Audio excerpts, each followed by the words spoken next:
Our first guest tonight to discuss the breakdown of border security, the enforcement of our immigration laws or the failure to do so, the national security threat, and the crisis of sovereignty for this country.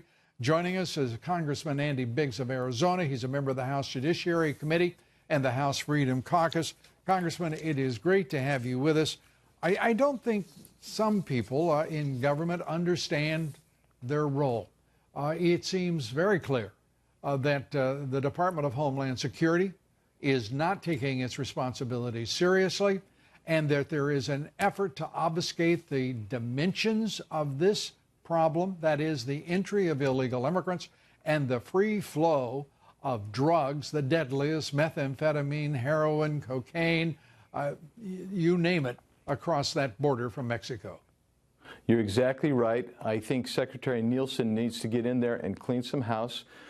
The people that are running the Border Patrol now, some of them were the architects of the original catch and release program, for Pete's sakes. I do not understand what's going on there. Additionally, she should have been fighting for the restoration of money for these Border Patrol agents. We have the problem that we have is you have this invasion coming over every day, and then you have this organized invasion coming from the Central American states, and at the same time, we have Border Patrol stations in Arizona that are at 50% of their complement because the morale is so low, and it's low because we haven't supported them. You're talking about high turnover amongst the Border Patrol. Yes, exactly. It's a very tough job. The morale, I understand, to be, at depths not seen in ages, and the dimensions of this problem.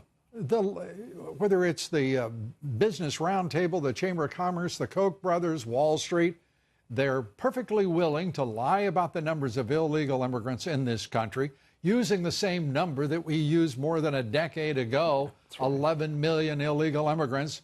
The Yale MIT study saying clearly, unequivocally, at least 22 million, and certainly as high as 30 million in this country.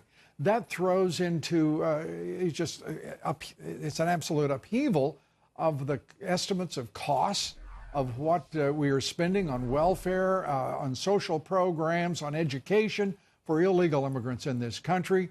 It's stunning what the business establishment, the left wing, the radical Democratic Party, and yes, the Bush administration, remember, they do jobs Americans won't do. Pure, utter nonsense. Yes. So where do we go from here? Well, first of all, you're exactly right. One of our problems is they use static numbers when we know that we're catching people, and we know that there's getaways that are probably 4 times as many people as who we apprehend. So you know that they're coming through and they're staying. They used to go home, work seasonally, and go home, which was a different animal altogether. But I was just down on the border last Friday, and I can tell you, Lou, if we don't build a border wall and secure our southern border, we will actually lose our sovereignty, I believe. I mean, you won't have a border, you won't have a nation with boundaries. That was the plan at one time. It's called the North American Union. George Bush wasn't too worried, or Condoleezza Rice, about what was happening with our borders because they meant to, quote unquote, harmonize our borders with Canada and with Mexico. So, it's just extraordinary what we have seen 2 successive presidents, Bush and Obama, due to this country's sovereignty. The president has said, Congressman Biggs, that if Mexico does not respond to his request, he will order the U.S. military to our southern border and shut it down to stop this onslaught, as he calls it. And it is at least that. We've got a million people enter this country legally every year as in chain migration. We got 1 million crossing that border. The estimates range anywhere from 600 to 1 million. We really have no idea, illegally into the country, and we're spending a fortune. It is unconscionable what has happened. What are your thoughts about the president's declaration? I think he needs to do it. I support it, and I'll tell you why. We need more personnel on the border today. We have these barriers that people, I mean, you can watch the videos, or people are able to shinny over and get down. They're hurting themselves jumping down. So what we see is lots of people coming over, lots of people claiming asylum, and we need to have a presence on the border that is stout with the military. That's a good thing, and it's necessary. And I think President Trump's instincts are correct on this, and it's a national security issue, as you know, Lou. Some of the people that are coming across are not what we'd call the the most wholesome of people. Some of them, and some of them, but in point of fact, these are people who are, for the most part, minimally educated. They have minimal skills, if any, and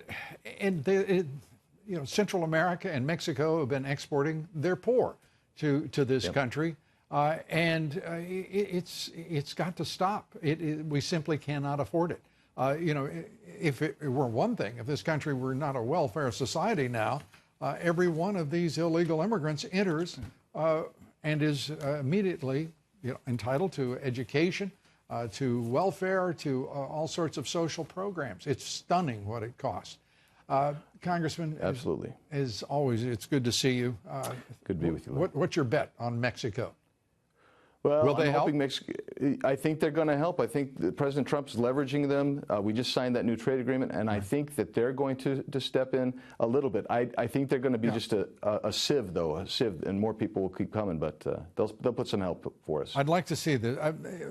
Manuel Lopez Obrador, I think, represents a real opportunity as the new president of Mexico come December. I think he represents a real opportunity for this president to find a partner who will be responsible and treat the border and peoples on both sides of that border with respect for a new millennia, we hope. Let's hope so. Let's hope so. Congressman, great to see you. Andy Biggs. Thanks, Lou.